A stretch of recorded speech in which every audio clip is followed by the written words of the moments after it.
Με τη νέα νομοθετική ρύθμιση, το πολιτήριο πέρασε στη διαχειριστική αρμοδιότητα του Αρχαιολογικού Μουσείου Θεσσαλονίκης.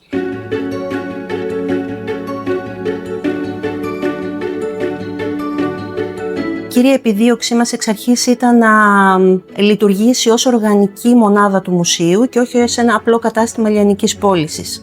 Επιδιώκουμε να αποτελέσει την ουσιαστική συνέχιση της μουσειακής εμπειρίας. Όπως μπορείτε να δείτε μέσα στο χώρο, τα περισσότερα προϊόντα προκύπτουν από την ταυτότητα του μουσείου, από τις συλλογές και τις εκθέσεις του. Ορισμένα από αυτά όπου χρειάζεται υπάρχει τεκμηρίωση, προκειμένου να συνδεθεί το πολιταίο είδος με το αντικείμενο της συλλογής, και δώσαμε ιδιαίτερη έμφαση στη δημιουργία αντιγράφων. Επιλέξαμε 15 αρχαιότητες, τις οποίες πραγματοποιήσαμε τρισδιάστατη ψηφιακή απεικόνηση. Διαλέξαμε από αυτά 6 σαν αρχή και προχωρήσαμε στην παραγωγή αντιγράφων, τα οποία αγαπήθηκαν πάρα πολύ από τον κόσμο.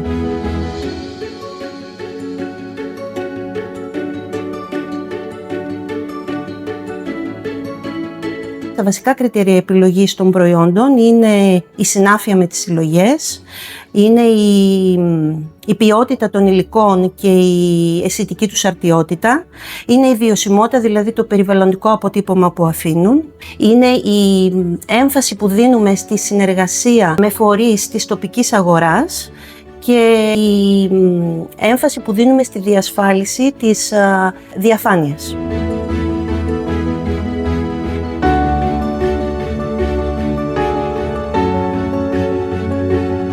Με την υπογραφή μνημονίου συνεργασίας μεταξύ του προγράμματος απεξάρτησης από ουσίες και τυχερά παιχνίδια, χρηματοδοτούμενο από τον ΕΛ και του Αριστοτελείου Πανεπιστημίου Θεσσαλονίκης, αλλά και την κοινωνική επιχείρηση Τρελή Ροδιά, που είναι το μετέπειτα στάδιο μετά την απεξάρτηση αυτών των ανθρώπων, η δημιουργία ενός λαχανόκηπου στα περίχωρα της Θεσσαλονίκης για την εργασιακή και κοινωνική τους ένταξη, έχουμε τη χαρά να έχουμε στο πολιτήριό μας μία σειρά υφασμάτινων πουλιών, εμπνευσμένα ως προς την κατασκευή τους από τα περίφημα γυάλινα μυρωδοχεία της ρωμαϊκής εποχής σε σχήμα πουλιού, και τα πουλιά αυτά να φέρουν στο εσωτερικό τους αρωματικά φυτά από το συγκεκριμένο αγρόκηπο.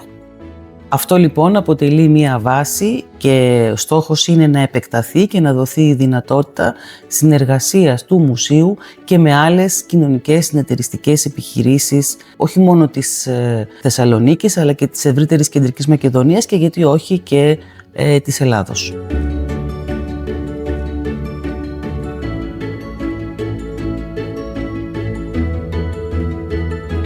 Αν θέλαμε να δώσουμε μία σύντομη απάντηση, είναι οι θεσμοθετημένες και ανοιχτές διαδικασίες. Όταν ακόμα το πολιτήριο βρισκόταν σε κατάσταση ανακαίνησης, αντιληφθήκαμε ότι θα πρέπει να καθορίσουμε ένα θεσμικό πλαίσιο, μέσα στο οποίο το πολιτήριο θα μπορεί να αναπτύσσει τις συνεργασίες του σε περιβάλλον διαφάνειας. Δίνουμε μεγάλη έμφαση στις συνεργασίες με τοπικούς φορείς, καλλιτεχνικά εργαστήρια, κεραμίστες, καλλιτέχνες, μικρές επιχειρήσεις, και έτσι με αυτόν τον τρόπο προσπαθούμε να ενδυναμώσουμε την τοπική αγορά.